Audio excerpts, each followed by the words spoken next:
ओम शांति 19 जून 2026 प्रातः मुरली बाबा कहते मीठे बच्चे शिव बाबा तुमर फूल इत्यादि स्वीकार करें ना कहीं से पूज्य बा पूजारी हेउना तुम मानंकु मध्य संगम जुगरे फूलहार पिंधिबार नाही।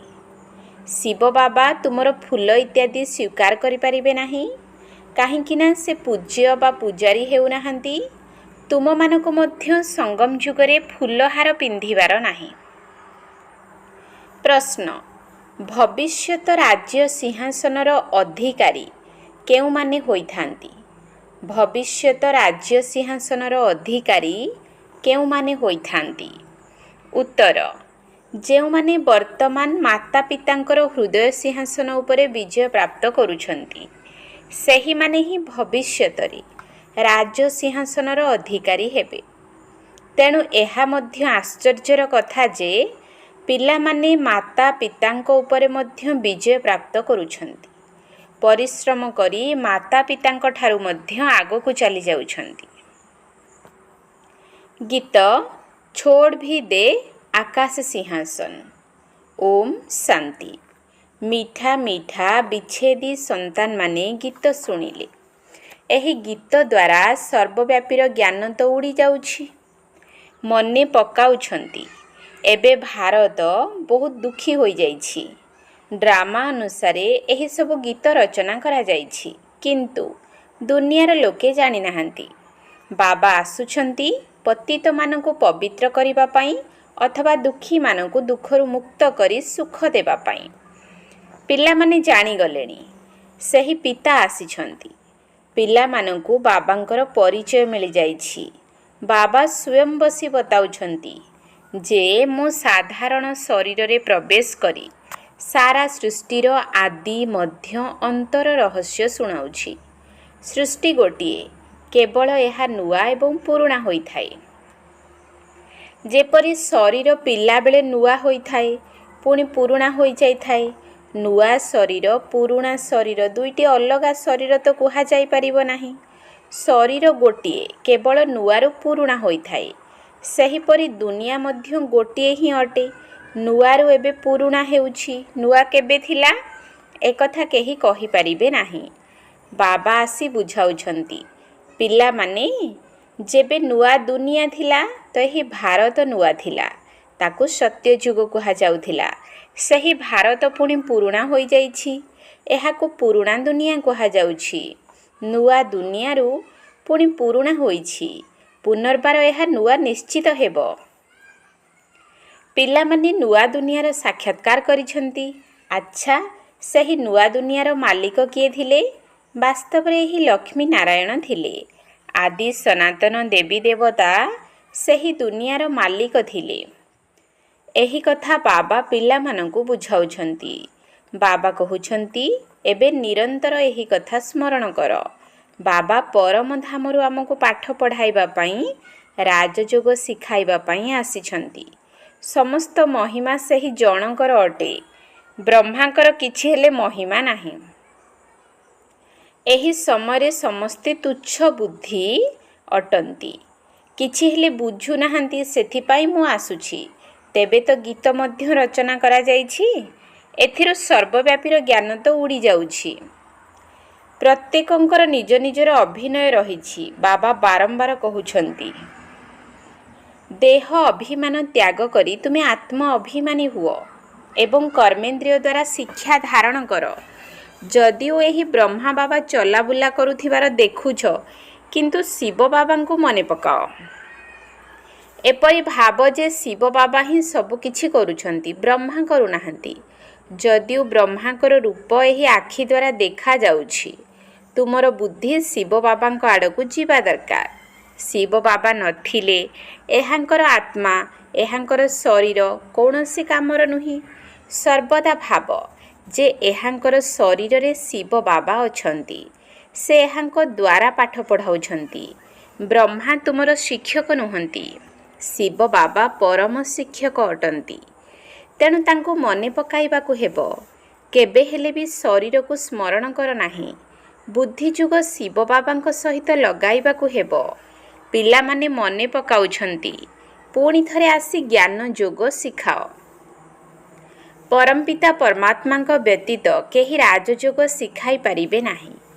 ପିଲାମାନଙ୍କ ବୁଦ୍ଧିରେ ଅଛି ଯେ ସେହି ଶିବ ବାବା ବସି ଗୀତାର ଜ୍ଞାନ ଶୁଣାଉଛନ୍ତି। ପୁଣି ଏହି ଜ୍ଞାନ ପ୍ରାୟ ଲୋପ ହୋଇଯାଇଥାଏ। ସୁଖଧାମରେ ଏହି ଜ୍ଞାନର ଦରକାର ହିଁ ନାହିଁ। ରାଜଧାନୀ ସ୍ଥାପନ ହୋଇଗଲା, ତେଣୁ ସଦ୍ଗତି ହୋଇଯାଇଥାଏ।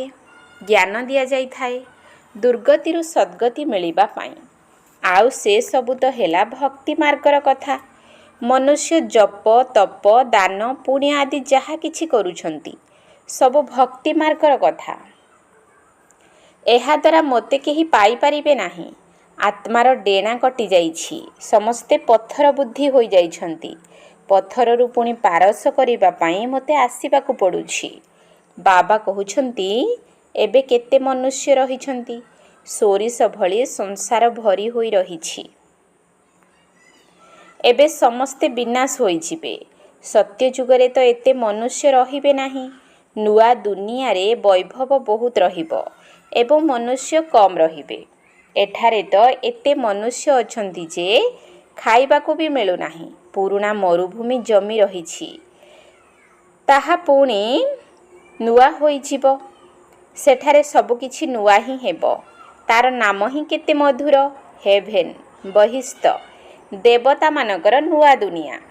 ପୁରୁଣାକୁ ଭାଙ୍ଗି ନୂଆ ଘରେ ରହିବାକୁ ମନ ହୋଇଥାଏ ନା? ବର୍ତ୍ତମାନ ହେଉଛି ନୂଆ ଦୁନିଆ। ସ୍ୱର୍ଗକୁ ଯିବାର କଥା। ଏଠାରେ ପୁରୁଣା ଶରୀରର କୌଣସି ମୂଲ୍ୟ ନାହିଁ।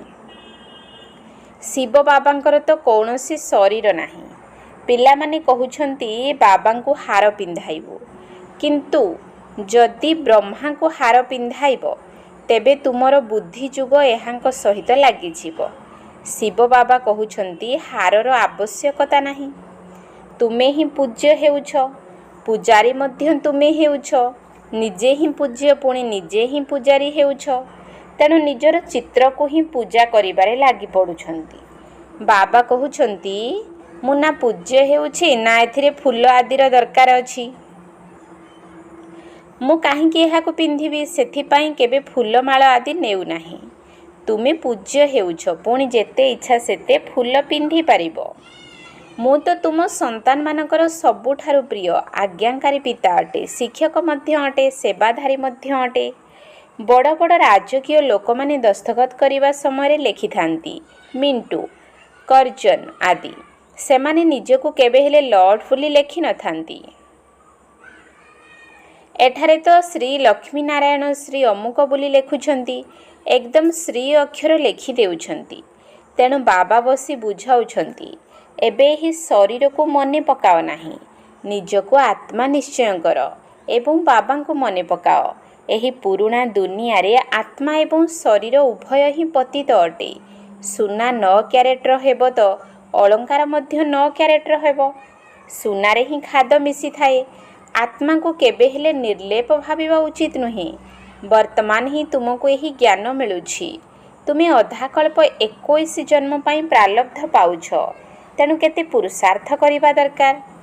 କିନ୍ତୁ ପିଲାମାନେ ପ୍ରତି ମୁହୂର୍ତ୍ତରେ ଭୁଲି ଯାଉଛନ୍ତି। ଶିବ ବାବା ବ୍ରହ୍ମାଙ୍କ ଦ୍ୱାରା ଆମକୁ ଶିକ୍ଷା ଦେଉଛନ୍ତି। ବ୍ରହ୍ମାଙ୍କର ଆତ୍ମା ମଧ୍ୟ ଶିବ ବାବାଙ୍କୁ ମନେ ପକାଉଛି। ବ୍ରହ୍ମା, ବିଷ୍ଣୁ, ଶଙ୍କର ହେଲେ ସୂକ୍ଷ୍ମବତନବାସୀ। ବାବା ପ୍ରଥମେ ସୂକ୍ଷ୍ମ ସୃଷ୍ଟି ରଚନା କରୁଛନ୍ତି। ନିର୍ବାଣ ଧାମ ସବୁଠାରୁ ଉଚ୍ଚ ଧାମ ଅଟେ। ଆତ୍ମାମାନଙ୍କର ନିର୍ବାଣ ଧାମ ସବୁଠାରୁ ଉଚ୍ଚ ଅଟେ। ଏକମାତ୍ର ଭଗବାନଙ୍କୁ ସବୁ ଭକ୍ତମାନେ ସ୍ମରଣ କରୁଛନ୍ତି। କିନ୍ତୁ ତମୋପ୍ରଧାନ ହୋଇଯାଇଥିବା କାରଣରୁ ବାବାଙ୍କୁ ଭୁଲି ଗୋଡ଼ି ପଥର ସମସ୍ତଙ୍କର ପୂଜା କରୁଛନ୍ତି। ଆମେ ଜାଣିଛୁ ଯେ ଯାହା କିଛି ଘଟିଯାଉଛି ସେହି ଅନୁସାରେ ଡ୍ରାମାର ସୁଟିଂ ହୋଇଚାଲିଛି। ଡ୍ରାମାରେ ଥରେ ମାତ୍ର ଯାହା ସୁଟିଂ ହୋଇଥାଏ, ଧରିନିଅ ମଝିରେ କୌଣସି ପକ୍ଷୀ ଆଦି ଉଡ଼ିଗଲା, ତେବେ ତାହାର ହିଁ ଘଡ଼ିକୁ ଘଡ଼ି ପୁନରାବୃତ୍ତି ହୋଇଚାଲିବ।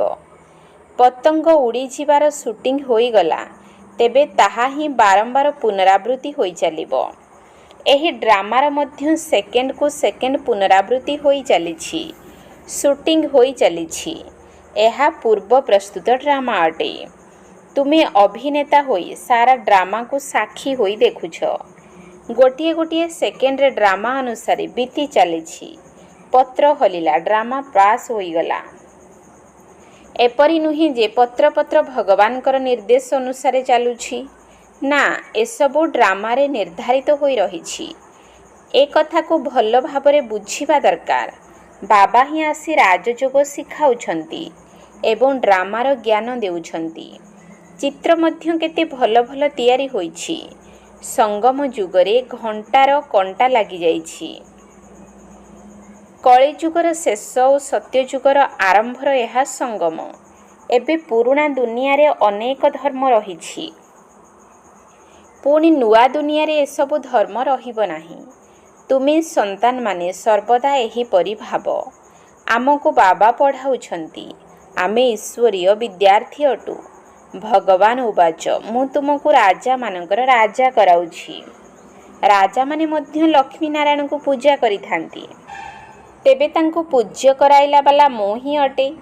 ଯେଉଁମାନେ ପୂଜ୍ୟ ଥିଲେ ସେହିମାନେ ଏବେ ପୂଜାରୀ ହୋଇଯାଇଛନ୍ତି। ତୁମେ ସନ୍ତାନମାନେ ବୁଝିଯାଉଛ ଯେ ଆମେ ପୂଜ୍ୟ ଥିଲୁ, ପୁଣି ଆମେ ପୂଜାରୀ ହୋଇଯାଇଛୁ। ବାବା ତ ହେଉନାହାନ୍ତି। ବାବା କହୁଛନ୍ତି, ନା ମୁଁ ପୂଜାରୀ ହେଉଛି, ନା ମୁଁ ପୂଜ୍ୟ ହେଉଛି। ସେଥିପାଇଁ ମୁଁ ନା ହାର ପିନ୍ଧୁଛି, ନା ମୋତେ କାହାକୁ ପିନ୍ଧାଇବାକୁ ପଡ଼ୁଛି। ତାହାହେଲେ ମୁଁ କାହିଁକି ଫୁଲକୁ ସ୍ୱୀକାର କରିବି? ତୁମେ ମଧ୍ୟ ଫୁଲକୁ ସ୍ୱୀକାର କର ନାହିଁ। ନିୟମ ଅନୁସାରେ ସେହି ଦେବତାମାନଙ୍କର ଏହି ଅଧିକାର ରହିଛି, କାହିଁକିନା ତାଙ୍କର ଆତ୍ମା ଏବଂ ଶରୀର ଉଭୟ ପବିତ୍ର। ଦେବତାମାନେ ହିଁ ଫୁଲର ଅଧିକାରୀ ଅଟନ୍ତି। ସ୍ୱର୍ଗରେ ତ ସୁଗନ୍ଧଯୁକ୍ତ ଫୁଲ ରହିବ। ଫୁଲ ରହିଥାଏ ସୁଗନ୍ଧ ଦେବା ପାଇଁ। ପିନ୍ଧିବା ପାଇଁ ମଧ୍ୟ ଫୁଲକୁ ବ୍ୟବହାର କରାଯାଇଥାଏ। ବାବା କହୁଛନ୍ତି, ଏବେ ତୁମେ ସନ୍ତାନମାନେ ବିଷ୍ଣୁଙ୍କ ଗଳାର ହାର ହେଉଛ। କ୍ରମାନୁସାରେ ତୁମକୁ ସିଂହାସନରେ ବସିବାକୁ ହେବ। କଳ୍ପ ପୂର୍ବରୁ ଯେଉଁମାନେ ଯେତିକି ପୁରୁଷାର୍ଥ କରିଥିଲେ ଏବେ ସେତିକି କରୁଛନ୍ତି ଏବଂ ଆଗକୁ ପୁରୁଷାର୍ଥ କରିବାରେ ଲାଗି ପଡ଼ିବେ। କ୍ରମାନୁସାରେ ତ ରହିବେ। ବୁଦ୍ଧି କହୁଛି, ଅମୁକ ପିଲା ବହୁତ ସେବାଧାରୀ ଅଟେ। ଯେପରି ଦୋକାନମାନଙ୍କରେ ସେଟ୍ ଥାଆନ୍ତି, ଭାଗିଦାର ଏବଂ ସନ୍ଦେଶବାହକ ମଧ୍ୟ ଥାଆନ୍ତି। ତଳବାଲାଙ୍କୁ ମଧ୍ୟ ଉପରକୁ ଉଠିବାକୁ ସୁଯୋଗ ମିଳିଥାଏ। ଏହା ମଧ୍ୟ ସେହିପରି ଅଟେ। ତୁମ ସନ୍ତାନମାନଙ୍କୁ ମଧ୍ୟ ମାତା ପିତାଙ୍କ ହୃଦୟ ଉପରେ ବିଜୟ ପ୍ରାପ୍ତ କରିବାକୁ ହେବ। ତୁମେ ଆଶ୍ଚର୍ଯ୍ୟ ହେଉଛ, ମାତା ପିତାଙ୍କ ଠାରୁ ଆଗକୁ କିପରି ଯାଇପାରିବୁ? ବାବା ତ ପରିଶ୍ରମ କରି ପିଲାମାନଙ୍କୁ ଯୋଗ୍ୟ କରାଉଛନ୍ତି ସିଂହାସନର ଅଧିକାରୀ କରାଇବା ପାଇଁ। ସେଥିପାଇଁ କହୁଛନ୍ତି, ଏବେ ମୋର ହୃଦୟ ରୂପକ ସିଂହାସନରେ ବିଜୟ ପ୍ରାପ୍ତ କଲେ ତୁମେ ଭବିଷ୍ୟତରେ ସିଂହାସନର ଅଧିକାରୀ ହେବ। ଏତେ ପୁରୁଷାର୍ଥ କର ଯେପରି ନରରୁ ନାରାୟଣ ହୋଇଯିବ। ଗୋଟିଏ ମାତ୍ର ମୁଖ୍ୟ ଲକ୍ଷ୍ୟ ଉଦ୍ଦେଶ୍ୟ ରହିଛି। ପୁଣି ରାଜଧାନୀ ସ୍ଥାପନ ହେଉଛି। ତେବେ ସେଠାରେ ଭିନ୍ନ ଭିନ୍ନ ପ୍ରକାରର ପଦବୀ ରହିଛି। ତୁମକୁ ମାୟାକୁ ଜିତିବା ପାଇଁ ପୂରାପୂରା ପୁରୁଷାର୍ଥ କରିବାକୁ ହେବ। ପିଲାମାନଙ୍କୁ ଭଲେ ସ୍ନେହର ସହିତ ପାଳନ କର, କିନ୍ତୁ ଟ୍ରଷ୍ଟି ହୋଇ ରୁହ।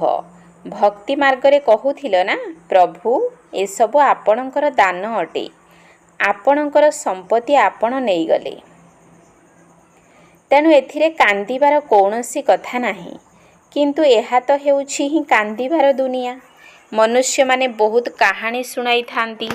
ମୋହଜିତ୍ ରାଜାର କଥା ମଧ୍ୟ ଶୁଣାଇଥାନ୍ତି। ଏହାକୁ ଶୁଣିବା ଦ୍ୱାରା ପୁଣି କୌଣସି ଦୁଃଖର ଅନୁଭବ ହୋଇନଥାଏ। ଗୋଟିଏ ଶରୀର ତ୍ୟାଗ କରି ଯାଇ ଆଉ ଗୋଟିଏ ଶରୀର ନେଲା। ସେଠାରେ କେବେ କୌଣସି ରୋଗ ଆଦି ହେବ ନାହିଁ। ସଦା ସୁସ୍ଥ ନିରୋଗୀ ଶରୀର 21 ଜନ୍ମ ପାଇଁ ରହିବ। ପିଲାମାନଙ୍କୁ ସବୁ ସାକ୍ଷାତକାର ହେଉଛି। ସେଠାକାର ନୀତି ପ୍ରଥା କ'ଣ ରହୁଛି, କିପରି ପୋଷାକ ପିନ୍ଧୁଛନ୍ତି, ସ୍ୱୟଂବର ଆଦି କିପରି ହେଉଛି, ସବୁକିଛି ପିଲାମାନେ ସାକ୍ଷାତକାର କରିଛନ୍ତି। ସେହି ଅଭିନୟ ସବୁ ବିତିଗଲାଣି। ସେ ସମୟରେ ଏତେ ଜ୍ଞାନ ନଥିଲା। ଏବେ ଦିନକୁ ଦିନ ତୁମ ସନ୍ତାନମାନଙ୍କ ପାଖକୁ ବହୁତ ଶକ୍ତି ଆସି ଚାଲିଛି। ଏହା ସବୁ ମଧ୍ୟ ଡ୍ରାମାରେ ନିର୍ଦ୍ଧାରିତ ହୋଇ ରହିଛି। ଆଶ୍ଚର୍ଯ୍ୟ ଅଟେ ନା? ପରମପିତା ପରମାତ୍ମାଙ୍କର ମଧ୍ୟ ଅଭିନୟ କେତେ ଶ୍ରେଷ୍ଠ। ନିଜେ ବସି ବୁଝାଉଛନ୍ତି। ଭକ୍ତି ମାର୍ଗରେ ମଧ୍ୟ ଉପରେ ବସି ମୁଁ କେତେ କାମ କରୁଛି। କଳ୍ପରେ ଗୋଟିଏ ଥର ହିଁ ତଳକୁ ଆସୁଛି। ନିରାକାରଙ୍କର ବହୁତ ପୂଜାରୀ ମଧ୍ୟ ଅଛନ୍ତି, କିନ୍ତୁ ନିରାକାର ପରମାତ୍ମା କିପରି ଆସି ପାଠ ପଢ଼ାଉଛନ୍ତି, ଏହି ଜ୍ଞାନ ଗୁପ୍ତ କରିଦେଇଛନ୍ତି। ଗୀତାରେ ମଧ୍ୟ ଶ୍ରୀକୃଷ୍ଣଙ୍କର ନାମ ଲେଖିଦେଇଛନ୍ତି। ତେଣୁ ନିରାକାରଙ୍କ ସହିତ ସମସ୍ତଙ୍କର ସ୍ନେହ ସମ୍ବନ୍ଧ ତୁଟି ଯାଇଛି। ପରମାତ୍ମା ହିଁ ଆସି ସହଜ ଯୋଗ ଶିଖାଇ ଦୁନିଆକୁ ବଦଳାଉଛନ୍ତି। ତେଣୁ ଦୁନିଆ ପରିବର୍ତ୍ତନ ହେଉଛି, ଯୁଗର ପୁନରାବୃତ୍ତି ହୋଇ ଚାଲିଛି। ଏହି ଡ୍ରାମାର ଚକ୍ରକୁ ଏବେ ତୁମେ ବୁଝିଗଲଣି। ମନୁଷ୍ୟ କିଛି ହେଲେ ଜାଣିନାହାନ୍ତି। ସତ୍ୟ ଯୁଗର ଦେବୀ ଦେବତାମାନଙ୍କୁ ମଧ୍ୟ ଜାଣିନାହାନ୍ତି। କେବଳ ଦେବତାମାନଙ୍କର ପ୍ରତୀକ ରହିଯାଇଛି। ତେଣୁ ବାବା ବୁଝାଉଛନ୍ତି, ସର୍ବଦା ଏହିପରି ଭାବ ଯେ ଆମେ ଶିବ ବାବାଙ୍କର ଅଟୁ। ଶିବ ବାବା ଆମକୁ ପାଠ ପଢ଼ାଉଛନ୍ତି। ଶିବ ବାବା ଏହି ବ୍ରହ୍ମାଙ୍କ ଦ୍ୱାରା ସର୍ବଦା ଶିକ୍ଷା ଦେଉଛନ୍ତି। ଶିବ ବାବାଙ୍କ ସ୍ମୃତିରେ ରହିଲେ ପୁଣି ବହୁତ ମଜା ଲାଗିବ। ଏହିପରି ଈଶ୍ୱରୀୟ ପିତା କିଏ? ସେ ପିତା ମଧ୍ୟ ଅଟନ୍ତି, ଶିକ୍ଷକ ମଧ୍ୟ ଅଟନ୍ତି, ସଦ୍ଗୁରୁ ମଧ୍ୟ ଅଟନ୍ତି। କେତେକ ପିତା ପିଲାମାନଙ୍କୁ ପାଠ ମଧ୍ୟ ପଢ଼ାଇଥାନ୍ତି। ତେବେ ସେ ନିଶ୍ଚିତ କହିବେ ଯେ ଆମର ଇଏ ପିତା ଶିକ୍ଷକ ମଧ୍ୟ ଅଟନ୍ତି, କିନ୍ତୁ ସେହି ପିତା ଗୁରୁ ମଧ୍ୟ ହେବେ। ଏପରି ହୋଇପାରିବ ନାହିଁ। ହଁ, ଶିକ୍ଷକ ହୋଇପାରିବେ, କିନ୍ତୁ ପିତାଙ୍କୁ ଗୁରୁ ବୋଲି କେବେ ବି କହିପାରିବା ନାହିଁ। ବ୍ରହ୍ମା ବାବାଙ୍କର ଲୌକିକ ପିତା ମଧ୍ୟ ଶିକ୍ଷକ ଥିଲେ, ପାଠ ପଢ଼ାଉଥିଲେ। ସେ ହେଲେ ଲୌକିକ ପିତା ଓ ଶିକ୍ଷକ। ଇଏ ହେଉଛନ୍ତି ସାରା ବିଶ୍ୱର ପିତା ଓ ଶିକ୍ଷକ। ତୁମେ ନିଜକୁ ଈଶ୍ୱରୀୟ ଛାତ୍ର ବୋଲି ଭାବିବ ତ ଓହୋ ସୌଭାଗ୍ୟ। ଈଶ୍ୱର ପିତା ପାଠ ପଢ଼ାଉଛନ୍ତି। କେତେ ସ୍ପଷ୍ଟ କଥା। ତେବେ କେତେ ମିଠା ବାବା ଅଟନ୍ତି। ଭଲ ଜିନିଷ ବହୁତ ମନେ ପଡ଼ିଥାଏ। ଯେପରି ପ୍ରେମିକ ପ୍ରେମିକାଙ୍କର ପରସ୍ପର ସହିତ ପ୍ରେମ ରହିଥାଏ। ତାଙ୍କର ପ୍ରେମ ବିକାର ପାଇଁ ନୁହେଁ, କେବଳ ପରସ୍ପରକୁ ଦେଖୁଥାନ୍ତି। ତୁମର ହେଲା ଆତ୍ମାମାନଙ୍କର ପରମାତ୍ମା ପିତାଙ୍କ ସହିତ ଯୋଗ। ଆତ୍ମା କହୁଛି ବାବା କେତେ ଜ୍ଞାନର ସାଗର, ପ୍ରେମର ସାଗର ଅଟନ୍ତି। ଏହି ପତିତ ଦୁନିଆ, ପତିତ ଶରୀରରେ ଆସି ଆମକୁ କେତେ ଶ୍ରେଷ୍ଠ କରାଉଛନ୍ତି। ଗାୟନ ମଧ୍ୟ ରହିଛି, ମନୁଷ୍ୟ ସେ ଦେବତା କିଏ କରତ ନ ଲଗେ ୱାର। ଗୋଟିଏ ସେକେଣ୍ଡରେ ବୈକୁଣ୍ଠକୁ ଯାଉଛନ୍ତି, ଗୋଟିଏ ସେକେଣ୍ଡରେ ମନୁଷ୍ୟରୁ ଦେବତା ହୋଇଯାଉଛନ୍ତି। ଏହା ହିଁ ଲକ୍ଷ୍ୟ ଉଦ୍ଦେଶ୍ୟ ଅଟେ। ସେଥିପାଇଁ ପାଠ ପଢ଼ିବା ଆବଶ୍ୟକ। ଗୁରୁ ନାନକ ମଧ୍ୟ କହିଥିଲେ, ମୁତ୍ ପିଲ୍ତି କପଡ଼ ଧୁଏ, ବିକାରଯୁକ୍ତ ବସ୍ତ୍ରକୁ ସଫା କର। ଏଠାରେ ଲକ୍ଷ୍ୟ ରୂପୀ ସାବୁନ ରହିଛି ନା। ବାବା କହୁଛନ୍ତି, ମୁଁ କେତେ ଭଲ ଧୋବା ଅଟେ। ତୁମର ବସ୍ତ୍ର ତୁମର ଆତ୍ମା ଏବଂ ଶରୀରକୁ କେତେ ଶୁଦ୍ଧ କରାଉଛି। ତେବେ ଦାଦାଙ୍କୁ କେବେ ହେଲେ ମନେ ପକାଇବାର ନାହିଁ। ଏହିସବୁ କାର୍ଯ୍ୟ ଶିବ ବାବାଙ୍କର ଅଟେ, ତାଙ୍କୁ ହିଁ ମନେ ପକାଅ। ବ୍ରହ୍ମାଙ୍କଠାରୁ ଶିବ ବାବା ମଧୁମୟ ଅଟନ୍ତି।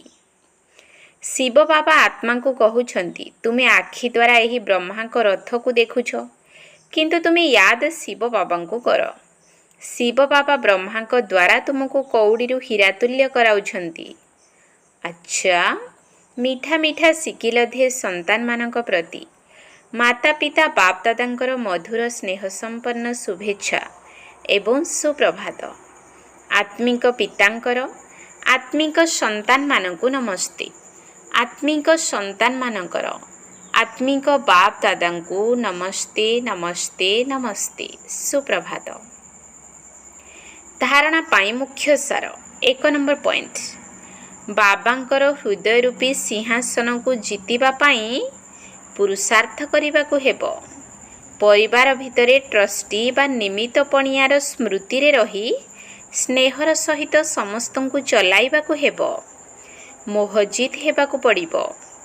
ବାବାଙ୍କର ହୃଦୟ ରୂପୀ ସିଂହାସନକୁ ଜିତିବା ପାଇଁ ପୁରୁଷାର୍ଥ କରିବାକୁ ହେବ। ପରିବାର ଭିତରେ ଟ୍ରଷ୍ଟି ବା ନିମିତ୍ତ ପଣିଆର ସ୍ମୃତିରେ ରହି ସ୍ନେହର ସହିତ ସମସ୍ତଙ୍କୁ ଚଲାଇବାକୁ ହେବ। ମୋହଜିତ ହେବାକୁ ପଡ଼ିବ। 2 ନମ୍ବର ପଏଣ୍ଟ, ଯୋଗ ବଳ ଦ୍ୱାରା ଆତ୍ମାକୁ ସ୍ୱଚ୍ଛ ଅର୍ଥାତ୍ ପବିତ୍ର କରିବାକୁ ହେବ। ଏହି ଆଖି ଦ୍ୱାରା ସବୁକିଛି ଦେଖୁଥିଲେ ମଧ୍ୟ ଏକମାତ୍ର ବାବାଙ୍କୁ ହିଁ ସ୍ମରଣ କରିବାକୁ ହେବ। ଏଠାରେ ନିଜ ପାଇଁ କୌଣସି ଫୁଲହାର ସ୍ୱୀକାର ନ କରି ନିଜେ ସୁଗନ୍ଧିତ ଫୁଲ ଭଳି ହେବାକୁ ପଡ଼ିବ। ଯୋଗବଳ ଦ୍ୱାରା ଆତ୍ମାଙ୍କୁ ସ୍ୱଚ୍ଛ ଅର୍ଥାତ୍ ପବିତ୍ର କରିବାକୁ ହେବ। ଏହି ଆଖି ଦ୍ୱାରା ସବୁକିଛି ଦେଖୁଥିଲେ ମଧ୍ୟ ଏକମାତ୍ର ବାବାଙ୍କୁ ହିଁ ସ୍ମରଣ କରିବାକୁ ହେବ। ଏଠାରେ ନିଜ ପାଇଁ କୌଣସି ଫୁଲହାର ସ୍ୱୀକାର ନ କରି ନିଜେ ସୁଗନ୍ଧିତ ଫୁଲ ଭଳି ହେବାକୁ ପଡ଼ିବ। ବରଦାନ। ପ୍ରାରବ୍ଧ ପାଇବାର ଇଚ୍ଛାକୁ ତ୍ୟାଗ କରି ତୀବ୍ର ପୁରୁଷାର୍ଥ କରୁଥିବା ଶ୍ରେଷ୍ଠ ପୁରୁଷାର୍ଥୀ ଭବ। ପ୍ରାରବ୍ଧ ପାଇବାର ଇଚ୍ଛାକୁ ତ୍ୟାଗ କରି ତୀବ୍ର ପୁରୁଷାର୍ଥ କରୁଥିବା ଶ୍ରେଷ୍ଠ ପୁରୁଷାର୍ଥୀ ଭବ। ଶ୍ରେଷ୍ଠ ପୁରୁଷାର୍ଥୀ ସେହିମାନଙ୍କୁ କୁହାଯିବ ଯେଉଁମାନେ ପୁରୁଷାର୍ଥର ପ୍ରାରବ୍ଧକୁ ଭୋଗ କରିବାର ଇଚ୍ଛା ରଖନ୍ତି ନାହିଁ।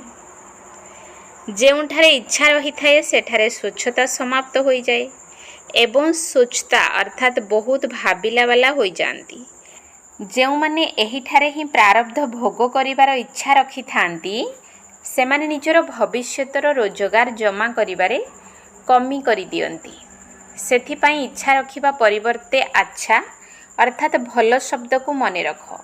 ଶ୍ରେଷ୍ଠ ପୁରୁଷାର୍ଥୀ ସର୍ବଦା ବେଦାଗ ହେବା ପାଇଁ ପୁରୁଷାର୍ଥ କରିଥାଏ। କୌଣସି କଥାରେ ସେ ଫେଲ୍ ହୋଇନଥାନ୍ତି। ସ୍ଲୋଗାନ। ସାଧନଗୁଡ଼ିକୁ ପଦ୍ମଫୁଲ ଭଳି ହୋଇ ବ୍ୟବହାର କର, କାହିଁକିନା ଏଗୁଡ଼ିକ ତୁମର କର୍ମଯୋଗର ଫଳ ଅଟେ। ସାଧନଗୁଡ଼ିକୁ ପଦ୍ମଫୁଲ ଭଳି ହୋଇ ବ୍ୟବହାର କର, କାହିଁକିନା ଏଗୁଡ଼ିକ ତୁମର କର୍ମଯୋଗର ଫଳ ଅଟେ। ଅବ୍ୟକ୍ତି ଇସାରା। ସର୍ବଦା ହର୍ଷିତ ରହିବା ପାଇଁ ନିଜର ସ୍ୱଭାବକୁ ସରଳ କର ଏବଂ ସହନଶୀଳ ହୁଅ। ସର୍ବସ୍ୱ ତ୍ୟାଗୀ ପିଲାମାନଙ୍କ ଭିତରେ ମୁଖ୍ୟ ରୂପରେ ସରଳତା ଏବଂ ସହନଶୀଳତାର ଗୁଣ ନିଶ୍ଚିତ ଥିବ। ଏହିଭଳି ପିଲାମାନେ ନିଜେ ସର୍ବଦା ହର୍ଷିତ ରହିଥାନ୍ତି ଏବଂ ସମସ୍ତଙ୍କୁ ଆକର୍ଷିତ କରିଥାନ୍ତି। ସେମାନେ ପରସ୍ପରର ସ୍ନେହୀ ହୋଇଯାଆନ୍ତି। ଯଦି ସରଳତା ନାହିଁ ତେବେ ସ୍ନେହ ମଧ୍ୟ ରହିପାରିବ ନାହିଁ।